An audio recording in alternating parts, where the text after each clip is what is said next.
Good afternoon, everyone. Give everyone a moment to get back from the networking. I hope everyone enjoyed the networking session. I hope it worked as well as I think it did. But we'll just give everyone another second to funnel back in here. Go ahead and get started.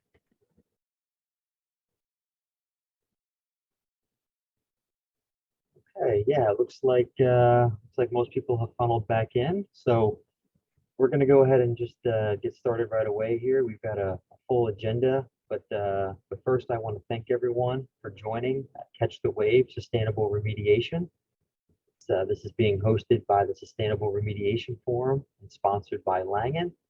A couple of housekeeping things before we get started. Just want to let everyone know that this is being recorded, and it will be available on SURF's YouTube page after the presentation. So if you guys want to go back and refer to something, you will have the opportunity to do so. Also, I'd ask if you're not speaking, please put yourself on mute just so we don't have any background noise or any echoing.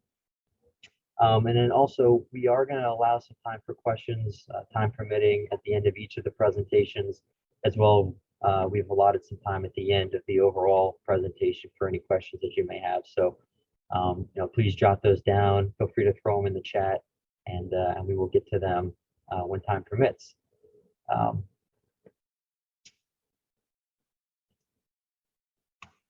So we're going to jump right into things here. First, I should introduce myself. I'm Matt Ambrush. I'm a senior project manager at Langen Engineering, former SURF president.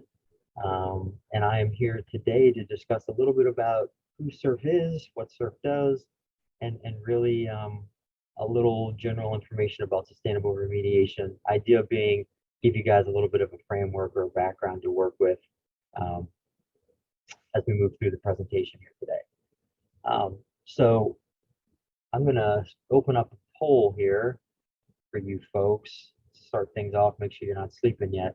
The question is, are you familiar with or have any experience with sustainable remediation?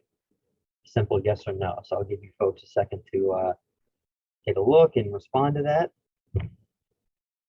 No right or wrong on this one. Oh, okay, looks like most people have responded. Yeah, so we're about 60% say yes, 40% say no, so that's great. So for those of you who are familiar with it, hopefully today you'll learn a few additional things. And for those of you that are not familiar, everything's going to be new, but hopefully it's a good introduction and get you guys jazzed about sustainable remediation. So great. So jumping right in, want to talk a little bit about who the Sustainable Remediation Forum is, or short SURF. We've got up here on the screen for you guys our vision and our mission statement. So our vision, we envision a world that is healthy, resilient, and improved by remediating degraded environmental conditions through sustainable practices. All right. And our mission is dedicated to advancing sustainable remedies and practices on a local and global scale through collaboration, education, and innovation. So today, this is collaborative, this is educational. So this is exactly the kind of event that SURF likes to try to put on to help, again, advance the science and the industry of sustainable remediation. Some of the details about SURF: we are a nonprofit organization. We're a forum of government, industry, consultancy, and academia. We all get together and we collaborate on what we're doing in the practice of sustainable remediation, and what we can do to advance the science of sustainable remediation. In terms of ways to contribute, this is important for those of you that after this presentation are interested in SURF. There's membership and sponsorship opportunities. You can be on the board of trustees, and also we have a number of technical initiatives that you can get involved with. The academic outreach program that this is a part of, this presentation is a part of, is actually a technical initiative here at SURF.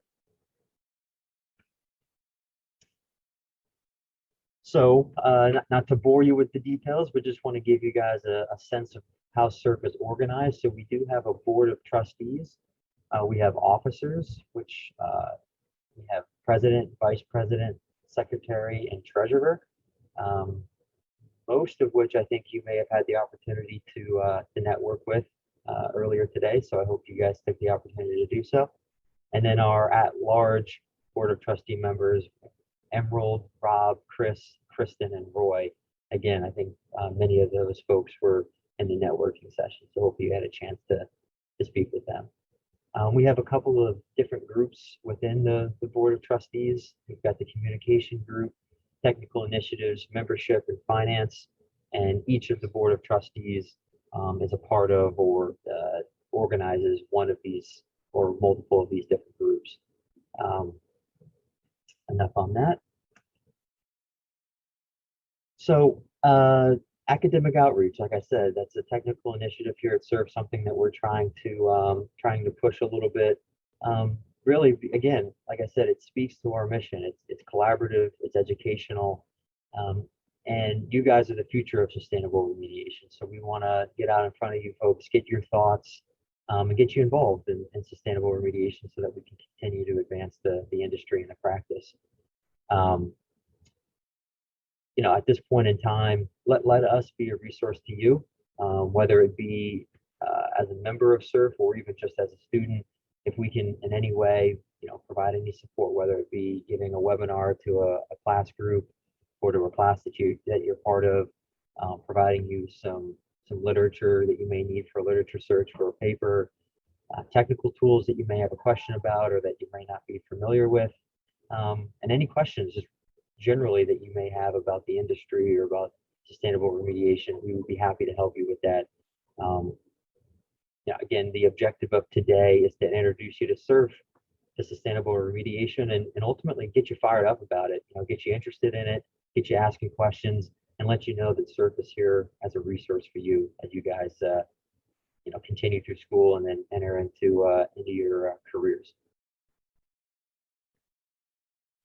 I will need to just make a quick plug to let you guys know who made this all possible and who makes SURF possible. Really, our sponsorship. We've got here our list of sponsors that, you know, on an annual basis support SURF and make, again, what we do possible. You know, not just financially, but also providing, you know, members and thoughts and new ideas from what we're doing on a day-to-day. Also, our members, membership, very important to SURF. You know, the Board of Trustees may be directing the direction of SURF, but, you know, members are those who power the organization and get things done. So thanks to our members, and we would hope, you know, you guys would be interested and consider being a member. So just keep that in mind. A little more SURF, you know, if after this presentation you want to learn a bit more about SURF, you have some questions, feel free to get in contact with us, you know, either through our social media, through our website, through email. You know, if you guys go on our website, there's a lot of different links and resources there for you guys. If you're interested in getting a monthly newsletter from SURF, it's a short, we call it the SURF Break. It's a short one-pager just about new things going on in SURF or sustainable remediation in general. If you're interested in that, jump on our website and you can sign up to receive the newsletter. It'd be great to see that. And then also, like as I mentioned earlier, we've got a YouTube channel. So we've got some webinars that we've been giving in addition to this session today that we record and make available for you guys at a later date. So be sure to check that out as well. So I think that's enough about SURF for now, but I want to do another poll, make sure I didn't put you to sleep. Should be popping up on your screen. What elements do you think is considered when developing a sustainable project? We've got some multiple choice here. You can pick as many as you think apply. We've got economics, environment, community, and resiliency. So I'll give everyone a second to take a look at that. Again, pick as many as you think apply. What elements do you think should be considered when developing a sustainable project? Oh, all right, we got some smarty pants out there. Give everyone a second. Okay, so I know some folks said they weren't familiar with sustainable remediation, but I like what I'm seeing here. Most people picked all of the above, which is absolutely correct. So let's jump to the next slide here. Nice job, everyone.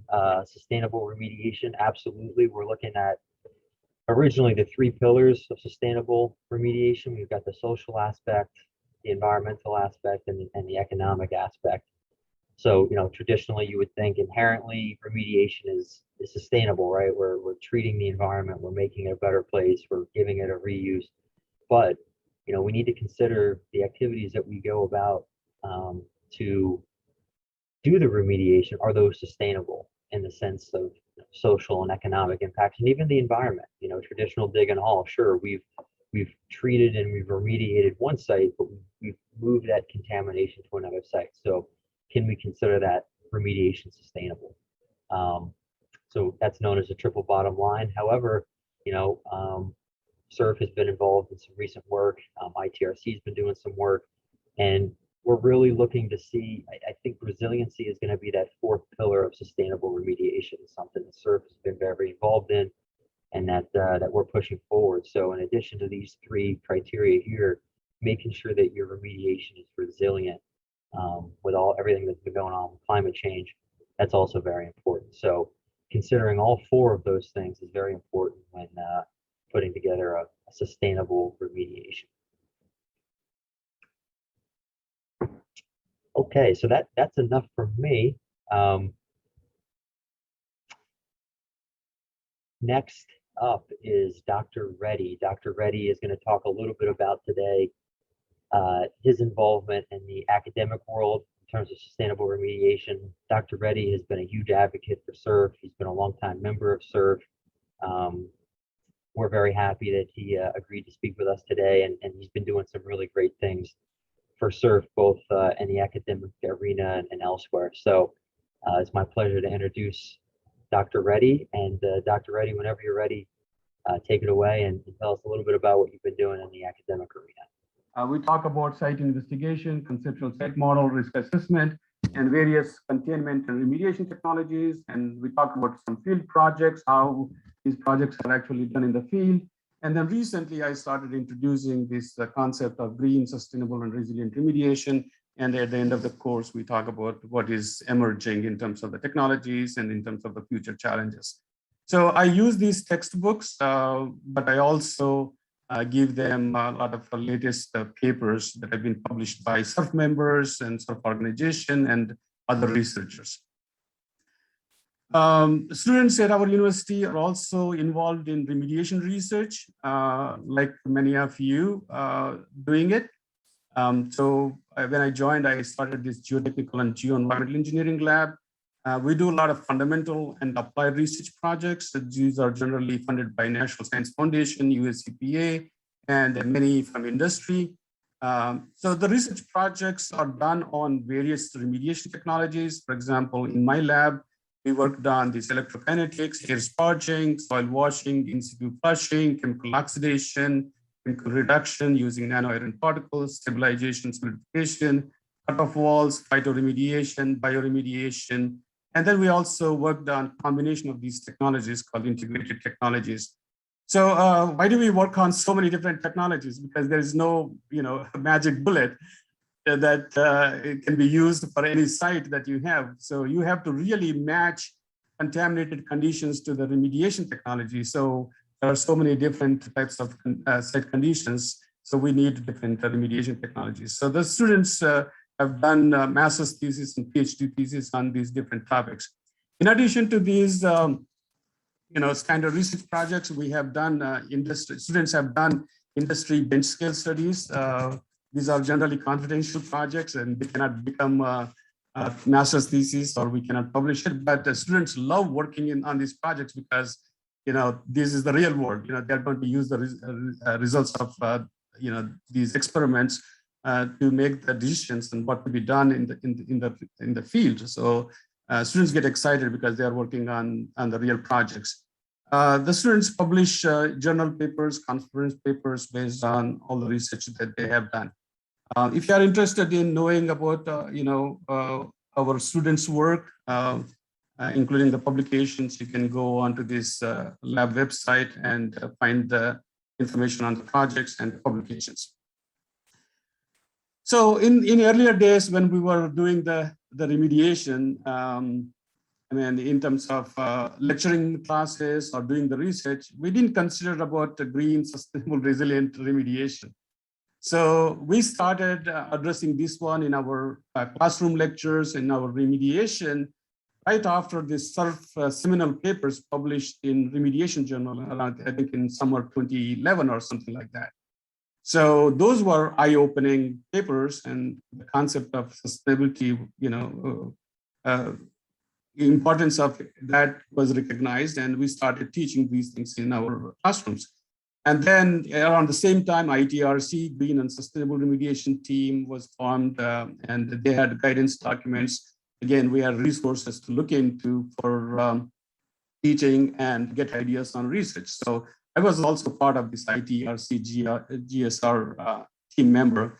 And then always the SURF meetings are very beneficial because all the presentations in these SURF meetings, they provide you, what is going on latest in this sustainable remediation field. Again, that was helpful in teaching as well as in our research projects. So recent ITRC team, Sustainable Resilient Remediation Team, highlighted the need for resiliency. Again, participating in that team helped us to incorporate those things in our lectures and also do research in this sustainability and resiliency aspects of remediation. And so if I look back, the research that we have done some years ago, if we look at now from sustainability perspective, we shouldn't have done that one because we were causing more damage than doing the good for the environment. So now we look at, anything research that we do, is it sustainable? That's kind of a first question we ask. So as I mentioned, teaching and research was catalyzed because of SURF, ITRC, US EPA guidance documents. And we use these tools for sustainability assessment in classroom and in our research projects, to Astm standard guidelines. We use the tools site-wise, CFR, LCA, and other things. And I challenge my students to develop, new tools. So in our research and in our class projects. So as a result of that effort, we developed a tool called SSEM, Social Sustainability Evaluation Matrix, to assess the social sustainability aspects. A couple of years ago, we developed a new tool called Qualix, quantifying the triple bottom line aspects. And very recently, my students have developed a new tool called Equalizer. Now that's kind of we want to call it. It's a tiered quantitative assessment of sustainability and resiliency. So as you see, the SURF has been a catalyst, and in addition to ITRC, US EPA, in incorporating sustainable remediation in our classroom lectures and the research. And the students actually, publish papers addressing these sustainability aspects in their classroom projects and in their research projects. So it's become like a norm. Whenever we want to do any remediation projects, we have to address the sustainability aspects. So that's kind of an interesting thing to look at. So now I told you about what we do at the university in terms of teaching and research, but now I want to focus on the student chapter that we have at UIC. It was established in January 2012. That was many years ago. And the main motivator for starting this student chapter was Dr. Pamela Dugan. You can see here. She is, I think, a technology development manager at Keras Corporation, which is located in Peru, Illinois, which is not too far from Illinois. And she is the active SURF member. And that time she was in charge of student activities. Because of her, we started the student chapter. So this is our inaugural meeting that we had. Here she's Pamela, she's right there, and I am in the back. So this is the first group of SURF student chapter members that we had. So here were the official team members, and later on other people have become members. And during the first year, we organized a workshop based on the projects that were done in this class. And then we invite several speakers to give the seminar. So that's our the first year activities. And having a student chapter for so many years, I see a lot of benefits to students. Of course, you know, you're going to have a lot of academic discussions and exchanges of ideas. But, you know, in addition to that, you know, having this group helps you in terms of personal growth and development. You know, you make some friends and leadership development, you know, by serving as the officer of this student chapter, and in intercultural understanding, you know, because students come from different backgrounds, so you work as a team, and the community engagement often for lifetime. So you work together as a team. And also, this self-student chapter provides professional connections.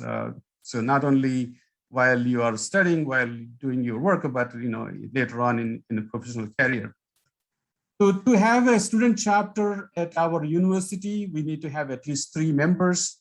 You know, those are the officers. You need to have a president and treasurer, and you need to have a 3rd officer. You know, in our case, we have a vice president. And then we need to have a faculty advisor. I have been a faculty advisor for this student chapter from the beginning. And also the university requires a non-discrimination statement and constitution for registering as a student chapter, and that is reviewed by the university every year. So basically, you know, every year you need to have approval from the university to continue as a student organization. As an advisor, you know, I can play, you know, as much as a role that can help the students, you know, so how to develop, you know, leadership skills, and, you know, for the students to organize, to run this organization, encourage them, you know, in all aspects, provide the resources, help them if they are got into troubles, you know, how to get out of those things. And networking, you know, internally as well as externally. And then we don't have any, you know, big budget stuff, but, you know, the monetary issues that needs to be monitored, and any information that I get from SURF or any other place regarding the remediation, I forward that information to the student members. So, again, you know, just make sure that you know, transition happens, because students come and, you know, study and graduate, and then you know, we need to have new officers, new elections, you know, all the time. So that transition, I help them a lot. So just to give you an idea of what we do, what our student chapter does in terms of activities. Mainly the student chapter members go and attend these conferences and the meetings. You know, to present their research if they have done it, or just to listen to the presentations and know what's going on, you know, latest in the sustainability world. So, you know, these students go to SURF meetings, SURF conferences, and they also go to other professional conferences where, you know, remediation research is presented. And on the campus, you know, periodically we have seminars. We invite campus faculty, which is easy to get, you know, if you know that there's a faculty doing some research related to sustainability, we send them email, hey, can you come and give a presentation to our student chapter? They are more than happy, you know. And then visiting scholars and faculty whenever we have them. And the local industry, Chicago is so close to a lot of these consulting companies and all these organizations like USCPA. If you contact them, they would be happy to come in the evening and then give a presentation. So, and the field trips. So we arrange the field trips. Student chapter could organize the, you know, itself, or we can team up with some other organizations and arrange these field trips. So these are like eye-opening, you know, for the students in terms of seeing, you know, why remediation has to be done. And then, as I said, whenever I teach a remediation class, you know, we do the projects, and those projects have, or kind of opposed to real-world projects, and they have to present them like, you know, like the professional presentations. And then I invite faculty and outside industry personnel come and look at them and judge them. So just some pictures on this one. So these are the pictures of students attending some conferences and SURF meeting. And the pictures at the bottom are from a SURF 23 meeting that was held in UIC. Again, at these SURF meetings, you have these poster sessions, and I know SURF members go to each poster and try to learn what they are doing and give very positive feedback. Just let me mention that these 3 students that you see in this poster picture, those are my students, and they are, they graduated a few years ago, and they are having a very successful remediation career. I mean, they're having careers in remediation field. So you can see here what goes on in the student chapter in the school can really lead to good job and good career. These are the pictures of just an example of invited seminar. We invite student chapter members and also other students to draw their interest on remediation. And this is the last one at the bottom. You can see this is the workshop that I was talking about. All the students that are sitting here are the students, except the front row. The front row is I myself, and these 2 are industry professionals that have a lot of experience in working on the remediation. So they listen to the presentations, and they comment on what they did good and what they need to, kind of a constructive criticism that can help the students if they want to pursue a remediation career in the future. So that's kind of things that we do. And then field trips, as I said, this is an example of one field trip that we did for looking at the contaminated sites in south side of Chicago and Northwest Indiana. These were really, eye-opening. So, and in some places there was some remediation going on, and what are the challenges with that one. So, so that's what all about our UIC student chapter and what activities we do. I highly recommend, the students who are participating to consider having a a sort of student chapter at their universities and benefit like what our student chapter is offering to our students. So this is my last slide. I just want to kind of make final comments. SURF is immensely beneficial on education front. Personally, I have benefited quite a bit learning new stuff on sustainability, and I was able to bring that one to my class and my research. And students who attended SURF meetings and who referred to SURF resources, they're all, are very thankful for what SURF has been doing. Remediation is a specialized field. And currently, in our student chapter, we are able to attract senior undergraduate students and graduate students interested in environmental aspects. But I would like to have, freshmen to be involved. I don't know how to do that one. Like a civil engineering and other organizations, they draw in a lot of students from, freshmen and all the years. So I think that's what we need to maybe work on it. Perhaps create some videos or show some real world problems and and get them interested.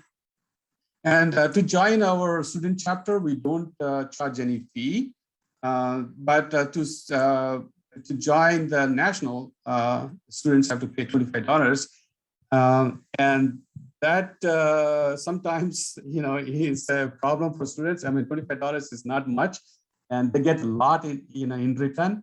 But when they compare to other organizations for civil engineering and other organizations, they don't charge anything. So they like to go to the organizations that they don't charge anything, and they provide free pizza and other things. So I think I like SURF board to think about what we could do for SURF membership at a national level.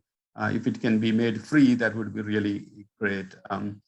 And then just for the students who are attending, you can get a lot of benefits out of having a student chapter. You could get the invitation to attend SURF meetings and SURF conferences. You can get to attend conferences and present or just listen to the presentations. And I know SURF members are very excited about any mentoring needs and career guidance, placement assistance. So So you're getting not only the technical stuff, but also all the other professional advice that you need. Also seminars and webinars. These sub-members are a great resource if you want to have a seminar or webinar. And for example, this semester I'm teaching this environmental remediation class, and I have 6 speakers, 6 sub-members giving presentations in my class, 1 hour each on different days. So they are basically bringing the real world remediation to the classroom, because I can lecture about the fundamentals and just the general principles, but how these things are done in the field. So these sub-members are able to bring. So that would be great resource. And also, sub-members could collaborate on projects and publications. I know talented people, and if you're working on a project, if you want to collaborate with industry people, and sub-members could be a great resource. And but also, publish papers with sub-members. They will be more than happy to help you review it or co-author, whatever needed. So sub-members will be very, very useful. So I would suggest that there's nothing you will lose by getting associated with SURF. So be involved and get benefited by all these opportunities that you have. So that's all I wanted to say. And again, if you have any questions or comments, feel free to contact me later, or we can answer during the question answer session. Thanks, Matt. Thank you very much, Dr. Reddy. I think for sake of keeping us on schedule, I think we'll hold any questions till the end, but please jot anything down that you want to ask Dr. Reddy, and we'll get to it at the end. Next up is a former SURF president, Lindy Wolfe, and she's going to talk to us today a little bit about available sustainable remediation tools, some of the work that SURF is doing to advance that as well. So, for Lindy, whenever you're ready, share screen and take it away. Sounds good. I'm going to start with my video on, but I'm getting notices that my internet isn't great. So if at any point you can't hear me, just let me know. I'll turn the video off and try to keep going. And then I'm going to try to bring up my screen here and go into presentation mode. So just let me know when it looks good on your end. Good to go? Okay, great. So hi everyone, I'm Lindy Wolfe. I work at Ramble. I'm a past SURF president and past board member. And today I'm going to talk a little bit about some sustainable remediation tools. So you're probably wondering, sustainable remediation, we've heard it, it's in the name, but how do I do it? What do I do? How do I do sustainable remediation on a project or a remedy? There's really no strict right or wrong way. And the answer is that conducting sustainable remediation or making a remedy more sustainable is really flexible, and you can tailor it to your unique project or site. There's all kinds of different frameworks and tools that are available out there. All of them vary depending on the level of assessment that you want to do, from simple to complex. Today, I'm going to go over a couple of the most commonly used ones, but it's really just an intro. So if you have a particular interest in any of them, like we all said, feel free to reach out or Google it or look some more online. And, it's just a snapshot here. So here are some of the standard frameworks that are typically used within the US. The Sustainable Remediation Forum has a white paper and an update. We've made our own guidance document that provides a framework and metrics. The ITRC is also a really great resource. They have 2 papers out there. One of them is a framework. There's a recent update that incorporates resiliency into it as well. ASTM provides 2 documents that are really good. All of these methods, no one is better than the other. I think that if you take a look at all of them, they each have sort of similar underlying messages, and then provide different resources. on how to apply the framework. And I think the goal is really just to sort of provide, you know, a transparent, consistent approach on how to do sustainable remediation or how to integrate it into your project, even if the methods that each of these documents talk about are a little bit different. Some of these frameworks are available for free. The ASTM ones would require a fee, but your university might provide access to it through like different memberships, or I know sometimes you can get like a corporate membership or university membership to some of these. So you might be able to access it for free. So check that out.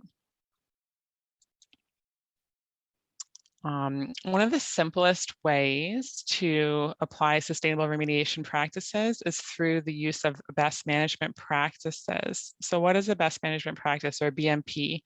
It's an action or practice that improves an environmental, social, or economic aspect of a project or a site. And this is kind of like the low-hanging fruit of what can I do to an existing remedy? How can I make this more green, or more socially acceptable, or cost less? There are a lot of different resources for best management practices out there. Here's a list of where you can look for them. A lot of these organizations provide lists of BMPs. They can be qualitative or quantitative, so you can actually get some metrics out of tracking the implementation of your BMPs. I'll talk about that a little bit more in a minute. And BMPs are often aligned with these core elements that I have. These are with the EPA, these are categories in the EPA core elements. So if you're working on a Superfund site or a surplus site, then you probably want to make sure that you're applying some BMPs in association with these core elements. Here are a couple of different example categories which within each pillar of sustainability. So an example BMP for in the environmental category under impact to air would be to limit equipment idle time while on site in order to minimize air emissions. Or in the social category under impacts to neighborhoods or regions, you could have a BMP that is to limit noise and light pollution to certain hours of the day, so that you're not disrupting local residents. You know, try to limit your working hours so that your generators or your lights aren't impacting people's, you know, evenings or something like that. You can also relate them to traffic. You can relate them to trying to make use of local sources of labor, use local businesses. So there's really just like an infinite number of best management practices that you can apply. Those resources that I showed earlier would be a good place to go to get started on some of those. The ASTM standard guides provide a really good BMP process. These documents provide like a transparent, consistent approach to the process, and it's something that you can follow on any number of projects, whether or not they're simple or complex. It helps you with organization, and especially the BMP documentation step will help you with tracking any of those metrics if you do have a quantitative BMP that you're going to apply. So I highly recommend looking at this document and using it if you want to look at, you know, a consistent way to apply BMPs to a remedy. It also has a huge list of BMPs that you can choose from. So that's very helpful. Based on conversations we had with Shell, some will just be left in place and some will be removed with heavy equipment, kind of like Brookhaven.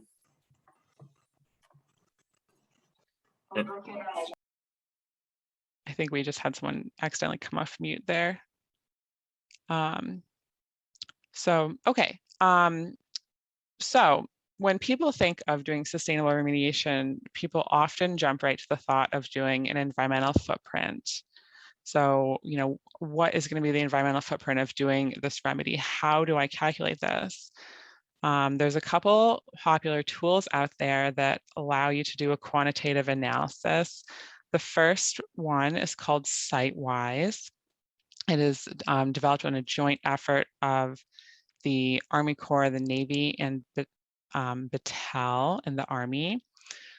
This is available for free online. You can download it straight from the SURF website. It's based in Excel, so don't really need too much special training or programs to be able to run it. It organizes your inputs and outputs in categories that are typical of remediation projects. So it accounts for transportation, equipment use, waste handling, raw materials, things that you would typically do on a site like well installation or drilling. It accounts for sediment work. So there's really just any number of remediation alternatives or technologies that can be calculated in this tool.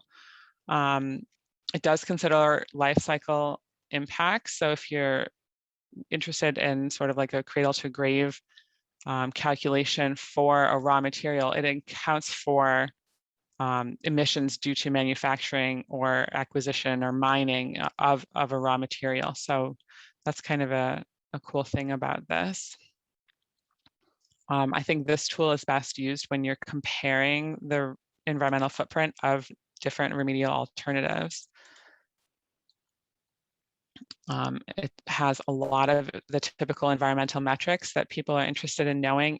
It talks about energy use, water use, resource use, greenhouse gas, of course, is a big one, criteria, air pollutants, NOx, SOx. It also includes safety metrics, and you can incorporate some cost calculations in there if you're going to do cost of implementing a footprint reduction through some green energy alternatives there. You can add in a qualitative assessment on the side there for ecological or community impact. And one thing I wanted to point out about SiteWise is that it's designed for use on remediation projects, but you can actually just use this tool to calculate the environmental footprint of any number of different things. If you have a travel event, you can calculate the footprint of that. If you have just a regular construction project, you can calculate the footprint of that. So it is kind of handy just for stuff in addition to remediation. Here's a screenshot of the example section of the inputs of SiteWise. You can see it gets pretty detailed. So here it wants us to enter the amount of GAC, granular activated carbon, that'll be used for a project, or the amount of chemical that you're going to use for in situ chemox treatment. So it's pretty important to have a good conceptual design of the technology or the remedy that you want to implement, so you can put that in the tool. If you don't know all of these things, you can do an estimate, but you do need to have good inputs to have good outputs. It gets pretty detailed. Here's an example of the outputs, and this is showing a comparison of 5 remedial alternatives. And the example graph here is for greenhouse gas emissions. The tool will automatically generate a graph for all of the metrics across the top. And you can use these graphs in reports or just for a good visual on which one has the highest and lowest footprint. And there's also a way to dig down deeper and find out exactly which part of your remedy is contributing to the different emissions. So the output of the tool can let you get pretty granular with your results, but it also just gives a good overview as well. There's another tool for calculating the environmental footprint of remedies called SEFA, Spreadsheets for Environmental Footprint Analysis. This is made by the EPA, and it is also free. You can download it on the SURF website or the EPA website. And I think that this tool is best for evaluating the footprint of one remedy or one remedial activity at a time. Maybe you have a remedy in mind, or a technology that you want to implement or consider. You can just calculate the footprint of that right away. It's also in Excel. So again, pretty standard. Don't need a special training or special software for that. the inputs, again, pretty granular, pretty detailed. You do need to have a good conceptual outline of the remedy that you want. You can use assumptions if you need to, but it's better to know kind of how your remedy is going to be organized when you're using these types of quantitative tools.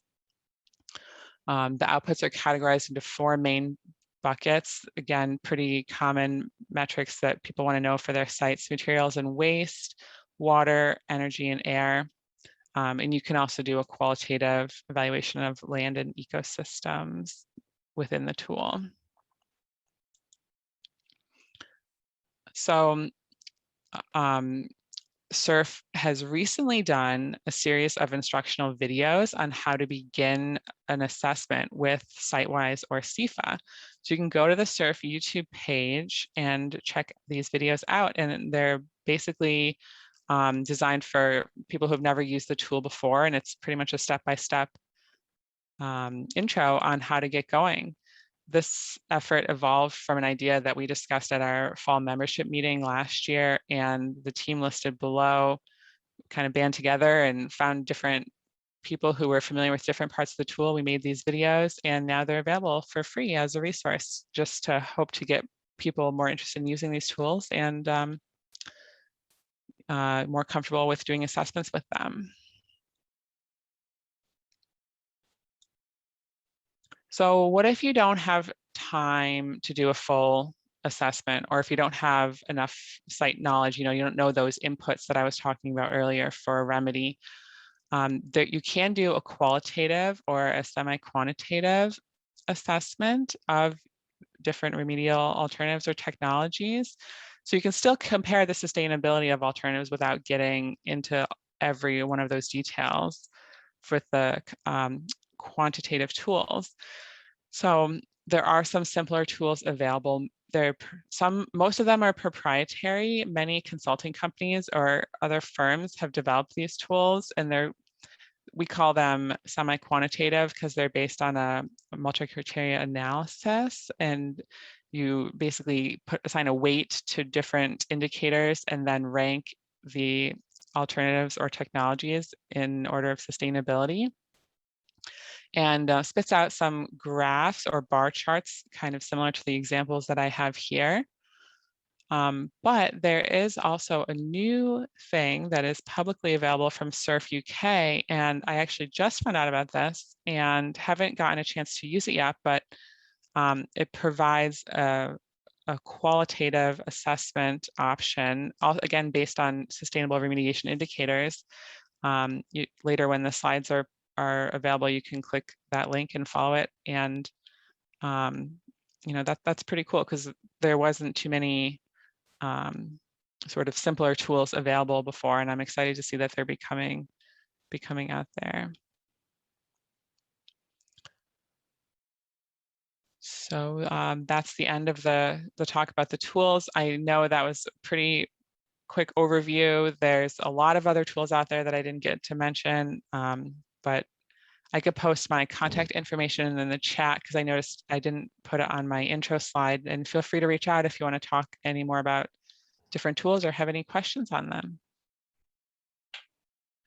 Awesome. Thank you, Lindy. I think just to keep things moving, I think we'll move on to the next presentation, but please, folks, jot your questions down and we'll get to them at the end of the presentation. We certainly want to be able to answer those for you. Next up is Kathy Rockwell. She's going to talk to you guys about that 4th pillar of sustainable remediation, former SURF secretary. So Kathy, go for it. Thanks, Matt. Thank you, everybody, for joining us today. I know I met a number of you, but not everyone. I'm Kathy Rockwell. I am a prior SURF board member. I was a secretary for a couple stints just recently. I'm a senior technical manager focusing on remediation at Woodard and Curran. I live in southern New Hampshire, but work out of when I go into the office, I go just north of Boston.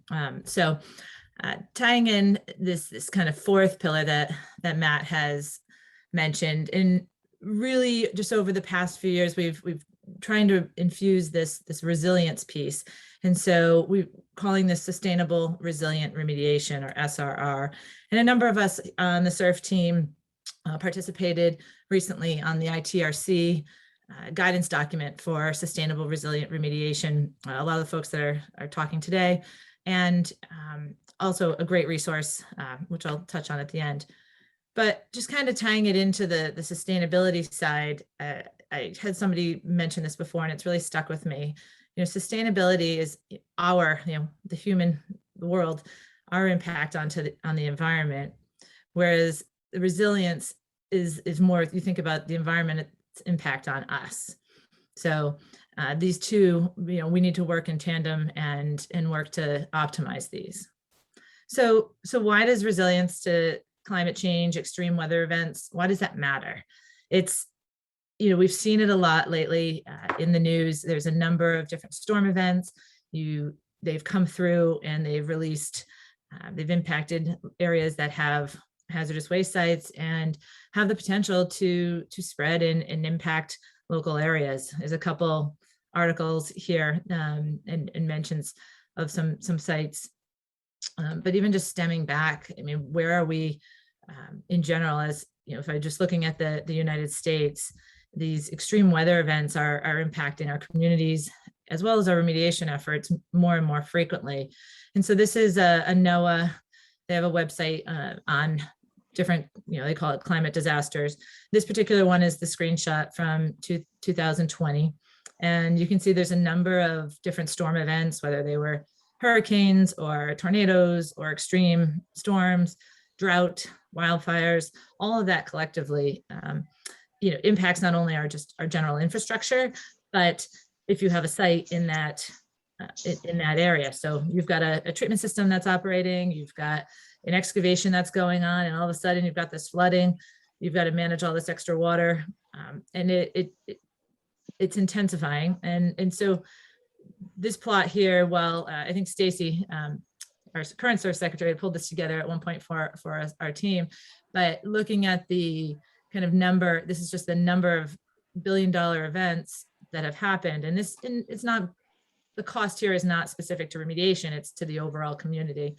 But you can see how this is changing over time, and we are seeing an increase. And this was done last year, mid 2020, so it doesn't take into account the full cost, because when you actually look at the information provided by NOAA through 2020, they actually had the most number of billion-dollar disasters related to climate in 2020 with 22 of them. And so, I mean, there's a lot of stats, a lot of input, but I think what's also interesting here is that the number of states that have had at least one impact over this time frame, it's every state, right? So it's just not those states that are along the coast. It's not those, susceptible to drought or tornadoes in the center of the country. It's across the entire United States, right? So why is this important when we think about it for remedies? And it's not just the cost. That's obviously a big piece of it. We don't want to be wasting resources, but I mean, health and safety is obviously the first and foremost of importance, right? So it's the community and anybody around the sites. You've got this potential to spread contaminants, so it's making sure that your site is ready for these, right? We don't want, if you've got a site where you've got impacts, say in shallow soil, and flooding comes through, it has potential to take that and move it elsewhere.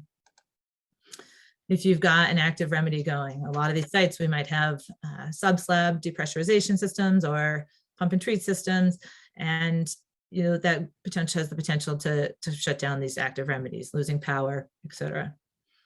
And then it's just also just that potential for long-term impacts. What is climate change as a whole going to do? Are we going to see a higher water table or a lower water table? How does that impact the fate and transport of our contaminants in the ground? So I'm going to step through next just an example site that did get impacted, was susceptible to flooding and did get impacted several years ago. It's a remediation site with a number of areas of concern, lagoons and a pump and treat system. It's all built within the floodplain. You'll notice the river that runs kind of to the south of this site. The site is located on the coast, and really their infrastructure was impacted when the weather events, this extreme storm, came through. So I'm just going to turn your attention. We're going to turn the photos 90 degrees to the next slide. Picture on the left is it dry, and then once the hurricane came through and flooded the site, you've got this flooding to the right. And a staff will say, all right, well, there was a mark on the trailer. It said, oh, flood of X date is here, but now they're feet over that. And what had happened was that the berm had been breached and all that water came in there. And then really the problem was that they had no way to get the water out. So not only was all the infrastructure that was in that area impacted, they also had to manage now all this water to get it out. So from a rebuild standpoint, what was impacted? Pretty much everything. And there's really no choice to clean up. You had to do this. They were actually given 30 days to pump out the flood water. The estimate was around 280 million gallons of water. They had to do a ton of sampling, monitoring to demonstrate that impacts hadn't gone elsewhere. So their groundwater treatment system, all their conveyance, piping, everything had to be updated. Your power had to be restored. Stormwater management, water supply. Again, really did spend a lot of time and money to relocate all of their operations out of the floodplain or to higher ground. Any of the infrastructure that needed to be within the floodplain was built up at a higher elevation. So, and also ended up having to design a system that would allow the floodwaters to come in, but also a way to let the floodwaters out. So that was just a real brief, quick case study, just to show kind of an extreme event. But it really could happen to any of our sites. So we're looking at, we want to assess, as engineers and geologists, scientists, we want to assess what is the vulnerability of our site. Is it going to be susceptible to flooding, whether it's on the coast or near a river? Is there a dam upstream somewhere? We've heard of that happening in Michigan not that long ago. Wildfires are a concern as well. So really evaluating that vulnerability of the site. And then once you assess that, you say, okay, we have a potential issue. What are the impacts to the contaminants or the site if one of these things occurred? And what are the options to mitigate? And then working with the project team to identify, what's kind of that risk threshold and what management strategies do you want to do. So very quick overview here. As part of the ITRC group, we walked through all kinds of different resources. There's Lindy mentioned BMPs. We have some sustainable resilient BMPs that actually Betsy had spearheaded, and really walks through where to integrate throughout the project life cycle. So you're gonna start with your conceptual site design, conceptual site model throughout your remedy implementation. So just again, ton of resources out there. I think the ITRC team did a great job pulling those together. Specifically for the state, there's an interactive map there that you can click on the state if you want some state resources. It is, again, none of this is required per se. Similar to sustainability, the resilience end, it's not necessarily required to be done for sites. It just is is a best practice from a cost and risk management standpoint. With that though, the state of Massachusetts does have the regulations ready to be updated to include the requirement for assessing and considering climate change during the remediation process. So I think that's about it for me. Trying to keep it short and sweet. Happy to chat more, but if you have any questions at the end, feel free to ask or reach out to me as my email. Thanks, Kathy. Next on the docket, another case study looking at sustainable remediation and design. A colleague of mine on the West Coast, Mr. Chris Glenn. He's going to walk us through some practices here at Langen for sustainable design. So, Chris, whenever you're ready, take it away. All right, thank you, Matt. Let me know if there are any audio issues or slide issues, but if not, I'll assume they're all good. So hello, everyone. I'm Chris Glenn. I'm an associate with Langen Engineering and also Langen Sustainability Director. And I'm very happy to speak to you today, talking a bit about sustainable design and what we as engineering firms can do to promote sustainability and sustainable design. So we like to start a lot of our presentations or meetings with a quick sustainability moment. So I'll do one here as well.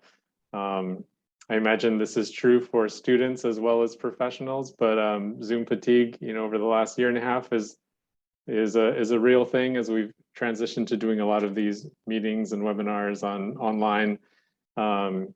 It does get tiring on your eyes, and one suggestion that we have is you can consider taking some of these meetings as a walking meeting, like Zoom and other applications all have apps for your phone. You can download the app, start your meeting, pop in an earbud, and take even a meeting like this while walking around. So I like the idea of envisioning a student walking around their campus or maybe lounging under a tree or something, enjoying the fall weather and listening in about sustainable remediation here. Just something to think about if you're not doing that right now. So stepping back, big picture sustainability in the news, just kind of exemplifying the importance of our work as engineers with sustainability. Some headlines, big companies like Amazon pledging carbon neutrality or net zero carbon by 2040. And then many other companies, we work a lot with land developers, such as the two shown here, JLL and Kilroy, also pledging net zero. And then at the federal level, they're talking about a big infrastructure package, and a lot of that is likely to include sustainable infrastructure. For a lot of you students who are graduating, I think you're coming into a market that's very sustainability focused, and I hope you're ready to make things happen for us. So just as an engineering firm, it's interesting because when we talk about sustainability, it's some of it is just our own internal sustainability programs, and there's also the sustainable design. So I work on both. Here at Langen, sustainability is very important to us. We have been operating as a carbon neutral firm since 2018, meaning we track our carbon footprint as a firm, and we offset that footprint by funding carbon negative projects to offset our footprint, which is always being reduced as well. We have active green teams. We work on metrics like improving the number of LEED buildings we work from, our electricity usage and paper usage. So that's just some of the things that are important to us internally. And of course, if we're talking to our clients about sustainable design, we have to walk the walk too, right? And show that we are demonstrating sustainability principles as well. So turning the focus toward sustainable design on our client projects. This is a slide that kind of shows a range of sustainable design services that can be implemented on your typical construction project or land development project. Sometimes I feel like our civil engineers get all the sustainability fun because they're designing green stormwater systems and green roofs and stuff like that. But even for the folks on this call who are environmentals like me, we have a role to play as well. In a lot of ways, even just developing a brownfield, changing an old dilapidated site that's vacant into a site that might be mixed use or community use, or some other use that's not just a vacant site is sustainable in itself. So so you can see here that green and sustainable remediation is one of maybe 15 or 20 sustainable design options that ideally a project would incorporate into their project, and that spans multiple disciplines. So in terms of actually promoting sustainable design on our projects, it's interesting. I think when I was a student, I just assumed that, say, a CEO would say, you must design sustainably, and then everybody just did it. And it doesn't really work that way. It's so much more voluntary. It's almost like, vaccines or something, where it's like, it's less about being directed to do something, and it's more about like a big part of our role is just educating, training, motivating folks to think about sustainable design. Because when you're on a project, it's like you have designers making like 10 or 20 key decisions every day on their own, and like, it's the CEO is not looking over their shoulder. Like, they have to have the knowledge and the motivation to think about it and come up with the most sustainable design possible. So one thing that we did here at Langen is we created this document called the Sustainable Design Guide. And it's like a compilation of tips and tricks for how to incorporate sustainable design into a project. And it spans multiple categories, including green sustainable remediation, but certainly not just that. 19 other categories related to, everything from pavement to green roofs to stormwater to landfills. It's, everything under the sun. And it's really written so that a project team or a project team member can like pick it up and kind of like go through it and hopefully get ideas for which of these sustainable design aspects can be incorporated into my project.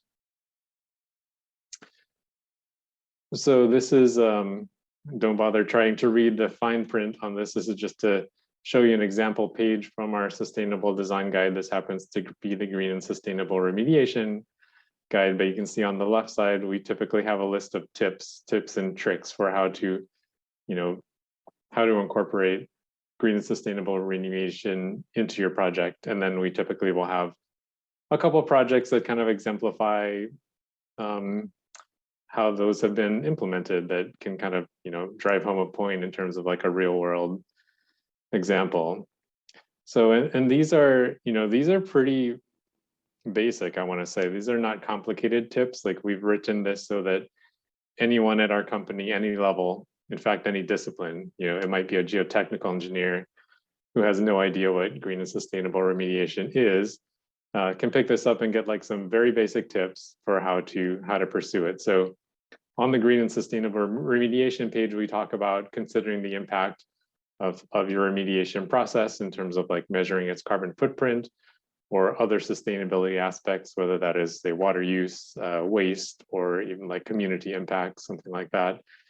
And then we list, just a few high-level ideas, such as considering in situ remediation versus like a more older traditional excavation and disposal.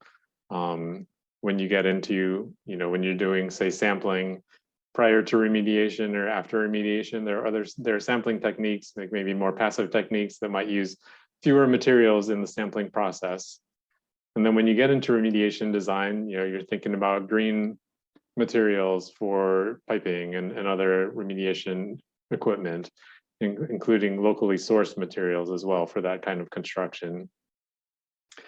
And then, and one other thought that we threw out there, we have a lot of our remediation systems are extraction based, like a soil vapor extraction system. We're pumping out contaminants that may be in the soil vapor, and just something as simple as putting a variable frequency drive on your blower motor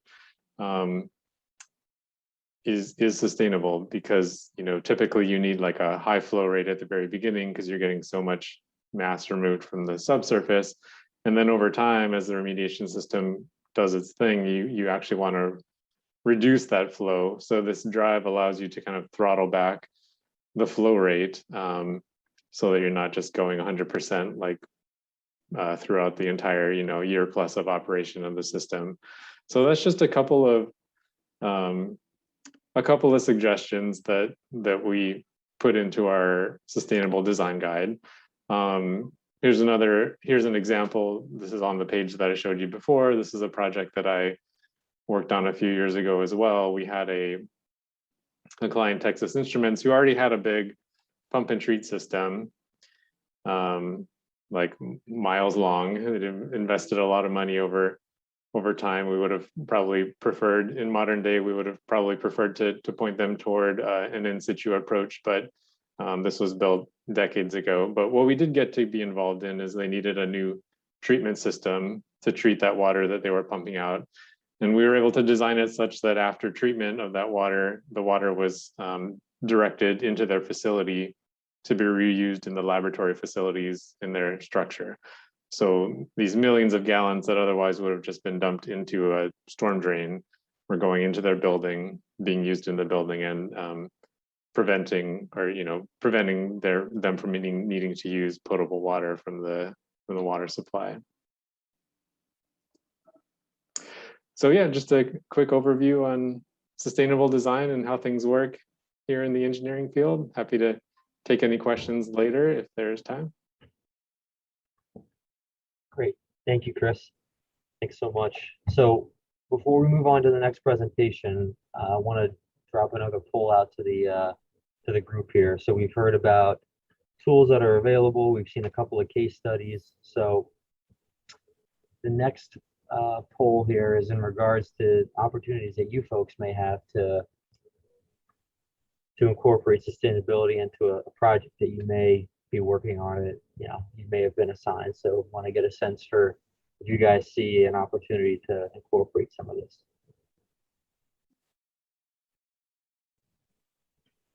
Give folks a few more minutes.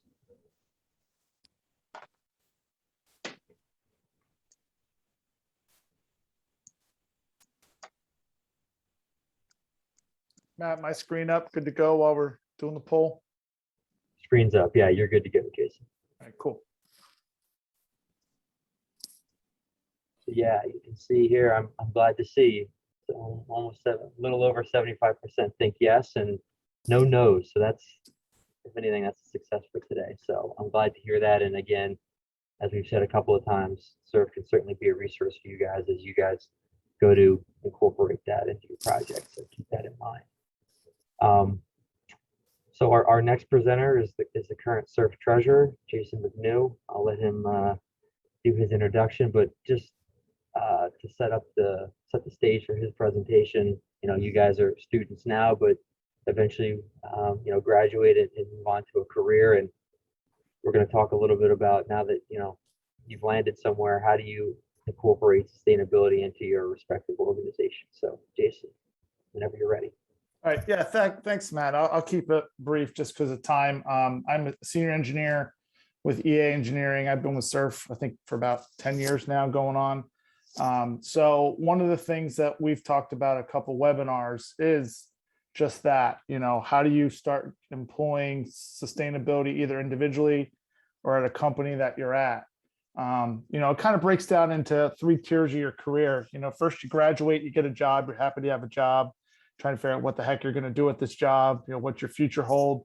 And it's kind of like your choose your own adventure, which were books we had when I was a kid. I don't know if they still make them, but kind of figuring out what you're going to do. So when you first start out, you're kind of learning your company. What do they do? What programs do they have for sustainability? What do you like? What are you interested in? Are you interested in like zero waste? Are you interested in carbon emissions? Are you interested in what's going on at your company?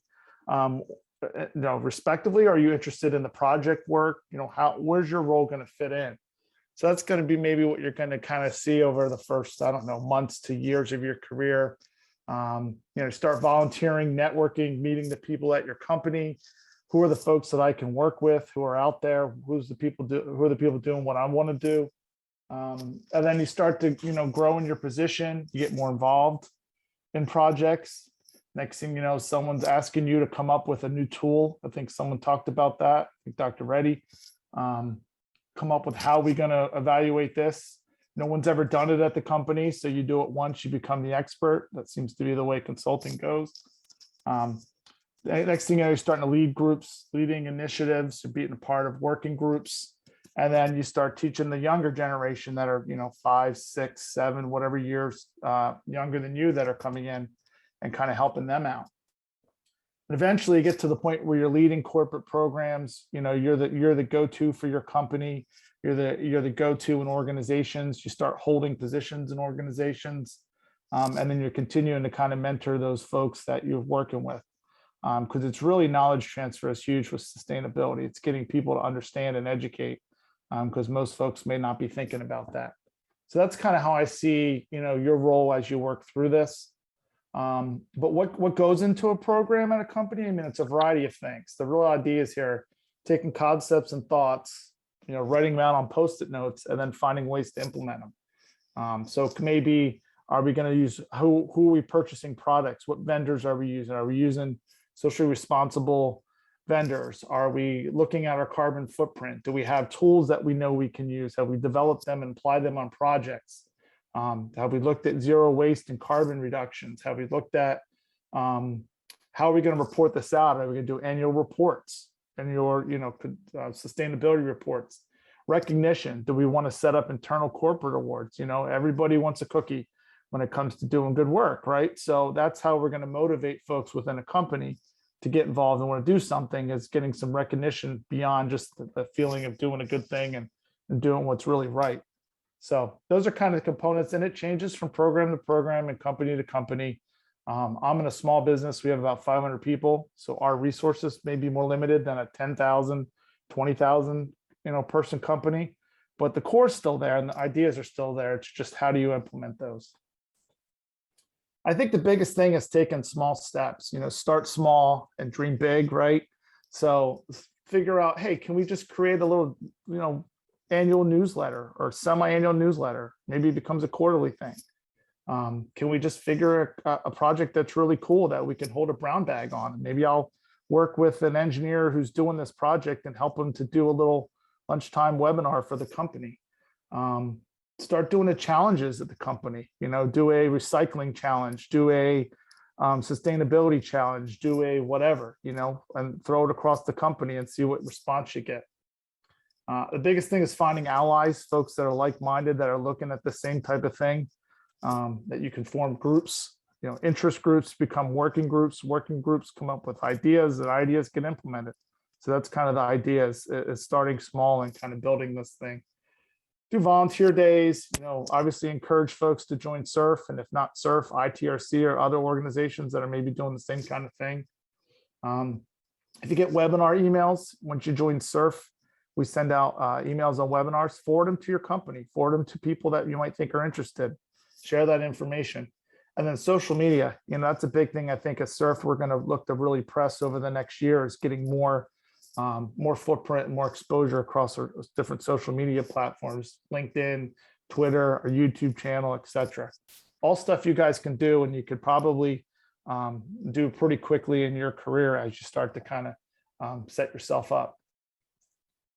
The biggest thing is a lot of the struggles that we see, challenges are just getting corporate or company buy-in.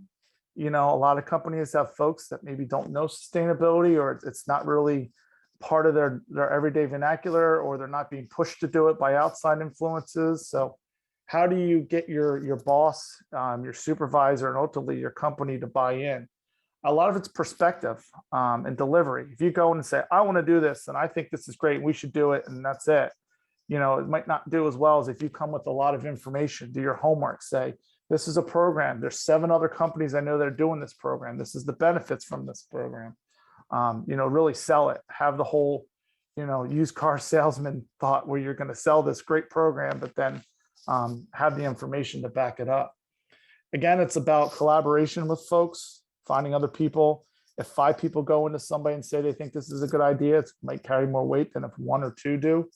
But it's all about showing benefits to the company too, and maybe benefits that are not as easy to recognize. Maybe we got to spend some money as a company, but maybe you're going to get some other type of benefits out of that can't necessarily be measured with dollars and cents. And then things are going to take time. There's going to be some things that people are going to buy into right away. And there's things that you're going to have to keep like knocking on the door and coming with more information to kind of get that going. But start small with a seed and, kind of water it to make it grow. And then challenges that companies are going to have on the other side. You're going to come in and think you want to change the world like we all do. And you want to have great ideas. And from the other side of the house, what are companies going to have? Well, it's a lot of times you just don't have people. Consultants are busy. We're all busy. We all have a lot going on. So there just might not be people to really help you implement that.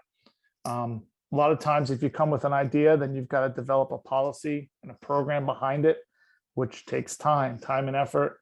And the momentum's a big thing, you know, keeping that going and keeping the enthusiasm and keeping it, I guess, fresh. So folks still want to keep working on it and keep going. And I give you an example. We have a working group that does a lot of sustainability stuff. And it first couple months, man, rocking and rolling, you know, and then after about a year, a couple of people drop off and, you know, we get busy, we get other stuff going on. So you got to kind of keep all of that going to really get something out of it. So these are just some example components.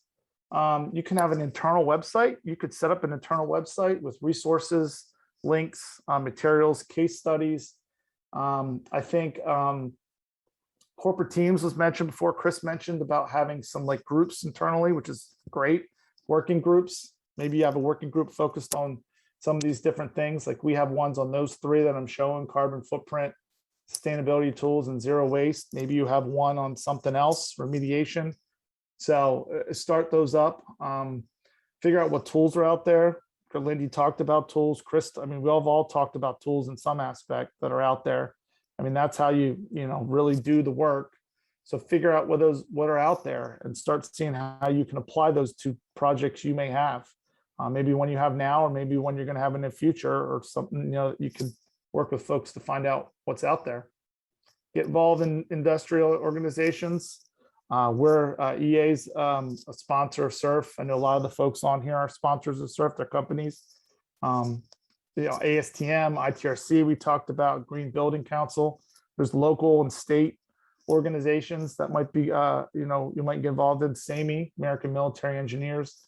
Find those and get involved, and, you know, push your companies to get involved if you can. And then last, certifications and registrations. There's not necessarily a ton of those out there, but there are some. You know, LEED certification. You can get certified. I don't know the official name, but for Envision rating system, which is another way of kind of looking at metrics on projects and evaluating projects. So find those and get those. Is a great way to kind of build not only your individual resume, but also like the corporate portfolio. So that was it. That was kind of my 5-minute spiel on it. I'm trying to get us back on track, but you know, we have a ton of, we've done, and there's a lot of other companies on here that have done it. So if you get in your job and you're figuring out maybe how do I do this, reach out to us. You know, we can kind of tell you what's worked for us, what hasn't worked, the pitfalls, the headaches, you know, the times we pound our heads against the desk because no one's listening to us. But, you know, that one time is all you need for someone to say, oh, that's a good idea. And then you can run with it. So good luck. Thanks, Jason. And thank you to all of you for sticking with us today. I know it's hard to find 2 hours in a given day to dedicate. So we really appreciate you joining. Before we open it up to questions that you may have, and we can stay on, you know, as long as we need to, or follow up with an email. But just want to thank, first of all, you guys for joining us. I want to thank all of our presenters for taking the time and giving us some education on sustainable remediation. Share my screen. Also want to thank SURF for sponsoring this, and Langen for helping to promote this. So with that, I'm going to go ahead and open it up to any questions that you guys may have. Feel free to unmute and ask any questions. And again, you know, we have tons of resources, our website, our social media. Feel free to contact us that way as well. If there's another question that you may think of at a later date that you want to reach out and get some clarity on. So I'll stop talking, and if there's any questions, feel free to shout them out.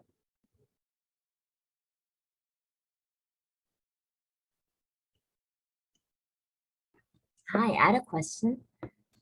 My name is Jessica. I'm a senior at the University of Southern California. My internet is not doing so well, so my camera is off, but I'm super interested in getting involved in SURF. So I was wondering, aside from becoming a student member, are there other ways that you recommend us to get involved? Absolutely, and I can let others jump in too if I you know, to supplement, but absolutely, we would love to have you as a student member. But as I had kind of outlined in one of those initial slides, there are a lot of different committees that you can get involved in. Technical initiatives, you know, it would be great to have your perspective on the academic front if you wanted to help support the academic outreach initiative. There are case studies. There are a lot of different ways that you could contribute and support SURF and its mission. And, you know, we're always open to new ideas too. So if something catches your eye or your attention and you'd like to run with it, it's all yours. So I think first step would be a member, and then we can go from there. Jessica. Thank you. Yeah, to echo on Matt's point too, I think a very important thing is when you join, no one's expecting anyone to be experts. We're all learning this, and you can contribute significantly without even knowing any of this or having that knowledge. You're going to get it in a hurry from talking to folks, but you know, we want to teach and educate and mentor as much as, you know, we'll use the help and support that you can provide. So I think don't feel intimidated that you've got to know all of this information to be able to really help us. I think, you know, just energy and passion will go a long way. I just want to add on that, yeah, so many universities don't have a student chapter, but you don't have to have a student chapter, and you have to be a member of student chapter to become a member of this SURF National. So that's not a requirement. You can become directly a member of SURF National. So go to the SURF website and then become a member of. So just wanted to make it clear that, you know, you don't have to have a student chapter and you have to be a member of that to become the SURF national organization member. That's an excellent point. Thank you.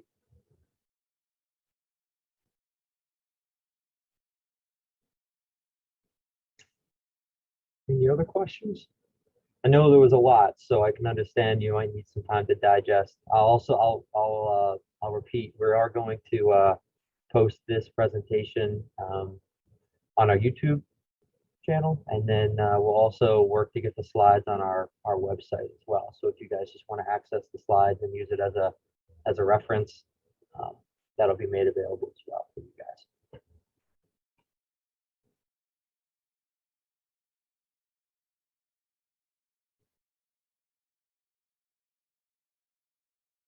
Okay. All right, well, we crushed it on time, guys. Exactly 3 o'clock. So thank you to everyone again for presenting and joining us. I can't repeat it enough. Please feel free to reach out to us with any questions, any of the presenters or SURF.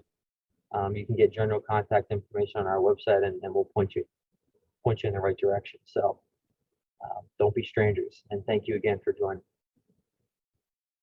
All right. Have a great day, everyone. Thanks, everybody. All right. Thanks, everyone.